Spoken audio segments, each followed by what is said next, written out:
তোমরা কি দেখনি কিভাবে আমি আমার খুনিদের বিচার করেছি? তোমরা কি জানো না আমার সংবিধানে 48 আছে, 50 আছে, 49তম অনুচ্ছেদ নেই? তোমরা দেখনি, তোমরা জানো না। শেষ কৈশোরে আমাকে একজন খুন করেছিল।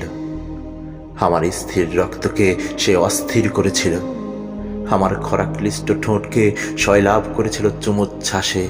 মুহূর্তে সে আমাকে কিশোর থেকে যুবক বানিয়েছিল। তারপর আমাকে না জানিয়েই সে আমাকে খুন করে। তোমরা জানো, আমি জানতেও পারিনি সে আমাকে খুন করেছে। যখন জানতে পাই, আমিও দাউ দাউ করে উঠি। হাতে তুলে নেই সশস্ত্র কলম, উদ্গীরণ করতে থাকি কাব্য লাভা। তার ঠিকানায় পাঠিয়ে দিয়ে মৃত্যুর পরোয়ানা পড়ে সে মারা যায়। সে তো জানতো না আমার কলমে আঙুলে লুকিয়েছিল বিষ। তাকে নিয়ে রচিত দুকুরি বিষাক্ত কাব্যে তার মরণ হয়। মৃত্যুর আগে সে শাস্ত্র কণ্ঠে ক্ষমা চেয়েছিল। আমি বলেছি, ক্ষমা নেই, ক্ষমা নেই, ক্ষমা নেই।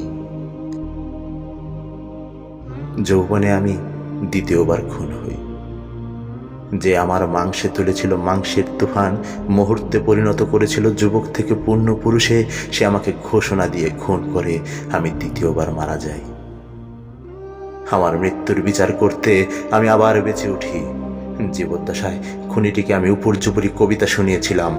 যে কান আমার গলায় কবিতা শুনেছে, সে কান আমার গলা ছাড়া আর কোনোভাবে কবিতা শুনতে পারবে না। আমি তার কানকে বধির করে দিয়েছি। আমি তাকে জ্যান্ত ফাঁসি দিয়েছি। সে বেঁচে গিয়েও মরে গেছে, মরে গিয়েও বেঁচে গেছে। কবিতা বঞ্চিত জীবন তো মৃত্যু অপেক্ষা ভয়াবহ। শপথ কবিতার আমি আমার দ্বিতীয় খুনির বিচার করেছি। আমি তো বিচারকদের মধ্যে সবচাইতে নির্মম, নিষ্ঠুর, নির্দয়, নিরাবেগ, নিরাসক্ত। আমি তো নিরঙ্কুশ বিচারক। আমার রায় অখণ্ড, অলঙ্ঘ। আমার উপরে কোনো রাষ্ট্রপতি নেই। নেউল ক্ষমা করতে পারে ওহিকে, ওহি নেউলকে। আদম ক্ষমা করতে পারে ইবলিসকে, ইবলিস আদমকে। দুরাত্মা খুনি ক্ষমা করতে পারে রাষ্ট্রপতিরূপী ম্যাগনিফিসেন্ট সাইফার।